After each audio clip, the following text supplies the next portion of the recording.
Welcome to Tammy's Max. Today it's miscellaneous. Calculus, a very different question, and it's more than one correct. This could be given in more than one correct. This could be given in comprehension, and they can change the question in any pattern they would like. I always tell you the theory part we should know very well, so that any question, any pattern, we are able to answer well. All we need to know is we need to know the subject. I always insist on this, isn't it? Now we will see the question. Show that the equation x log x is equal to a has no real root for a less than minus 1 by e. Has one real double root. What's the meaning of double root? The repeated roots. X equal to 2, x equal to 2, like that. Has one real double root for a is equal to minus 1 by e. Two real simple root for a lying between minus 1 by e and 0. What is simple root? 2, 3, 4, 5, minus 2, 3. That is all simple root.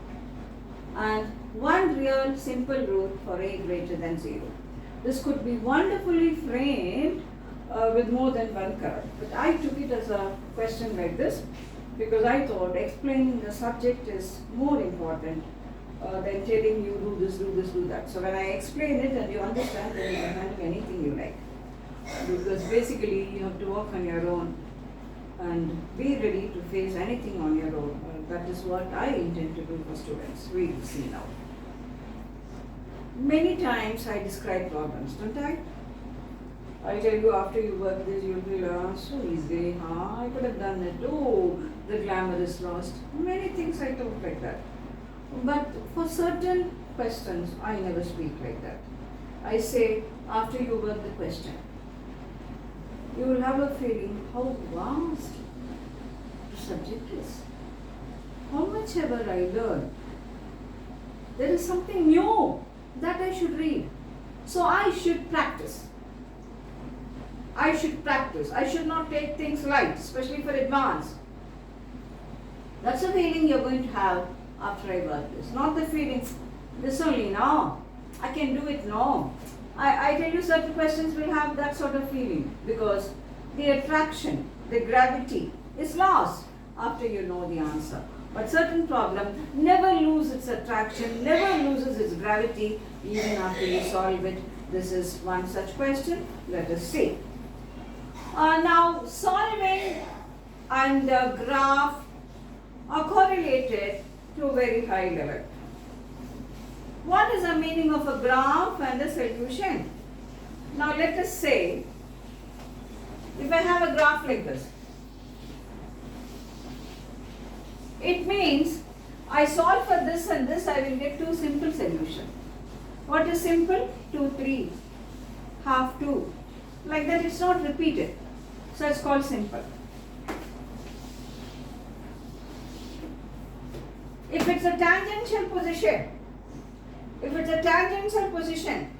then the roots will be repeated.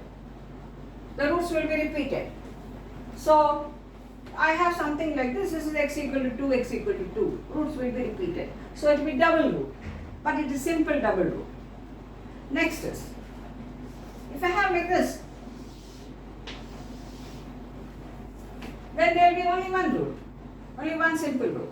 So these are the things that you should know before we could actually do the questions. How graph and solutions are related. And in a good level of question where the subject has to be very much deep into you, you have to know all this. You can't have a superficial way to read for an advance, isn't it? You know that.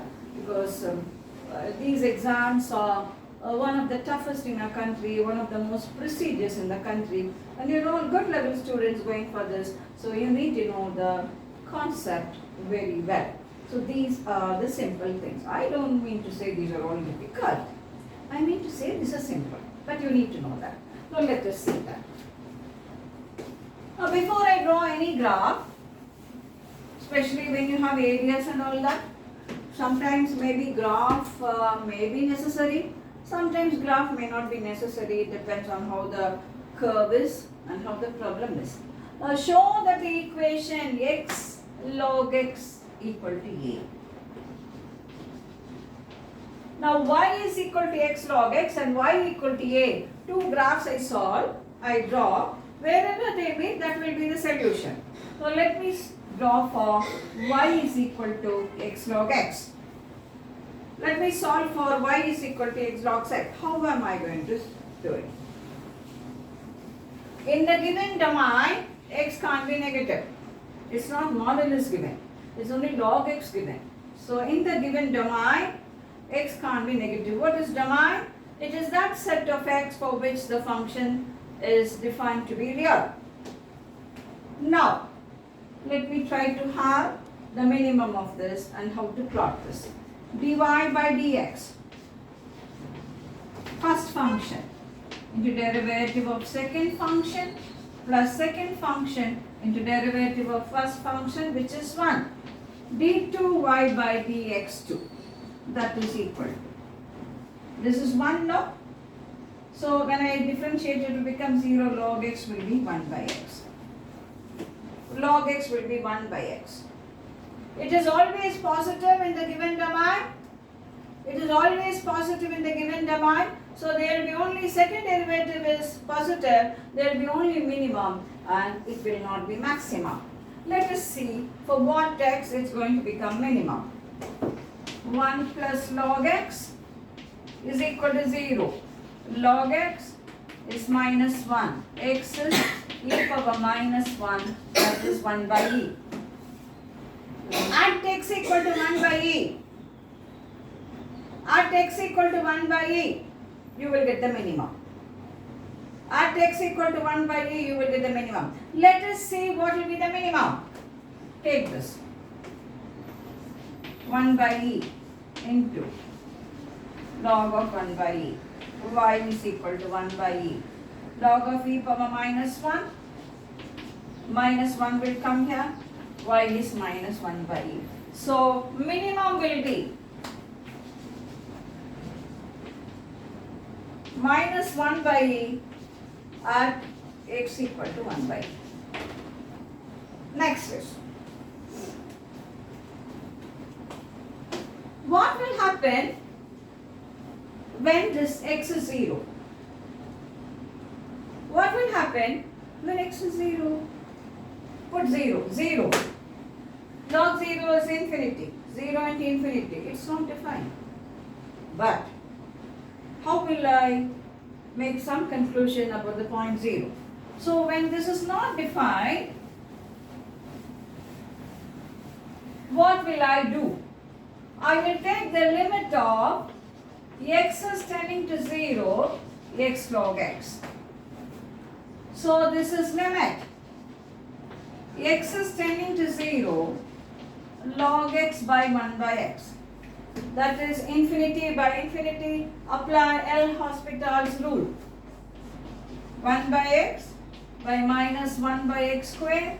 Limit x is tending to 0. So what will this be? Minus x. Okay, that will be 0. So when x is 0, this limit is only 0, but we take it as 0. Fine. So let me see now how I am going to draw the graph. Many a times we do like this, especially in areas and all, no? Especially next class, maybe if possible we do some area questions. Especially in areas and all, these points, when I substitute and it becomes an indeterminate form, then I will take the limit to plot it. Now we will see.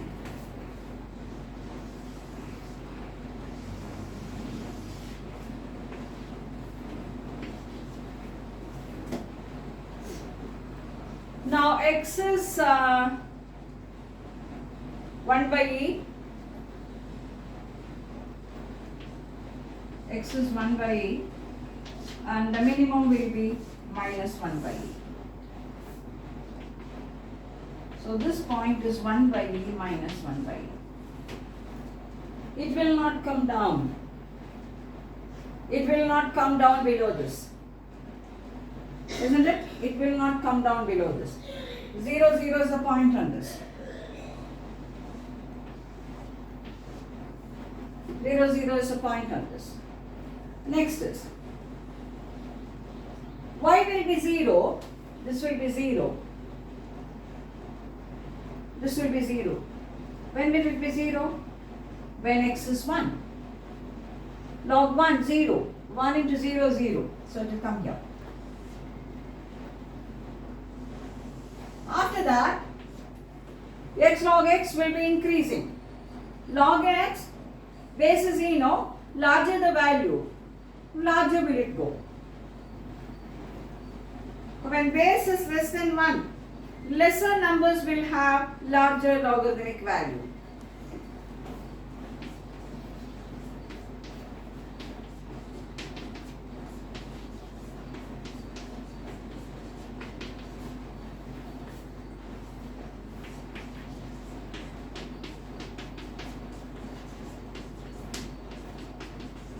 See these small examples.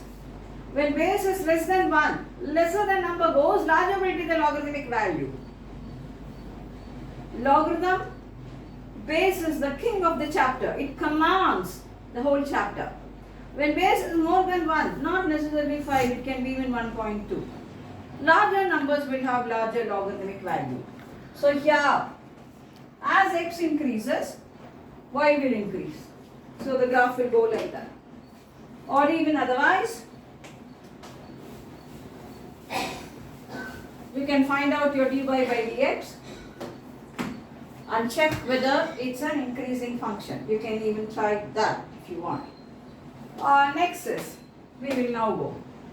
Show that the equation has no real root for a less than 1 by e. A less than 1 by e will be here. This is a less than minus 1 by e, sorry, a less than minus 1 by e. Minus 1 by e here will, less than minus 1 by e will be here, y will be minus 1 by e over here, no? So when x is less than minus 1 by e, you find no graph point at all. Beautifully it comes, there is no graph point. So there will not be a root at all, there will be no real root if a is less than minus 1 by e. What is the meaning of that? I draw the graph of x's and I draw the graph of these two intersects. That will be the solution point. They don't intersect, then we don't have a root at all. So when I draw these two, x is less than minus 1 by e will be here. Then we find they will not intersect at all, so there is no real root. I hope things are extremely crystal clear to you. So first part is over. Next part has one real double root for a is equal to minus 1 by e.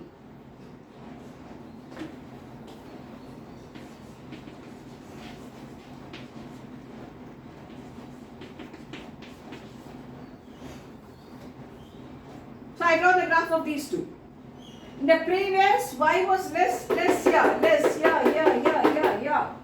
Now this is y is equal to minus 1 by e, and that is this graph. It is tangential. When it is tangential, roots will be repeated. That's a very normal concept which you would have done, and even otherwise I am telling you now. So it is having a double root. It's having a simple double root. So see the next one. It has one real double root for a is equal to minus 1 by e because it is tangential. Next see there, two real root for a line between minus 1 by e and 0. This is a minus 1 by e and this is 0. This is a is equal to minus 1 by e and this is a equal to 0. Now in between if it lies, it will be like this, no? It will be like this, see here? It will be like this. So how many roots will be there? How many points it is cutting? 2 points. So there will be two simple roots. There will be two real simple roots when it lies between minus 1 by e and 0. Look at the next one. And one real simple root for a greater than 0. This is a greater than 0. A greater than 0. When you draw, what will happen? Like this. So how many it will have? One real simple root for a greater than 0. That's all. That's all. That's all. So This could be put in more than one correct. Very beautifully question could be framed. There can be 4 choice for this. And I have done it as a subjective question, thinking I will explain it. So draw the graph of this. And you will find that at x equal to minus 1 by e, the graph is tangential. Between minus 1 by e and 0, when you draw the line, it will cut at 2 points. Fine. And what's the next one? The next one is a minus 1 by e, that is this point. Next is below this, there will not be any root. And above this, when a is greater than 0, we will have just one root. A beautiful question in calculus where graph is very much needed for you to find out the solution. This could not be done by any other method. No other method will make it easy. So practice it, learn it. We will meet in the next video, maybe with a question in area.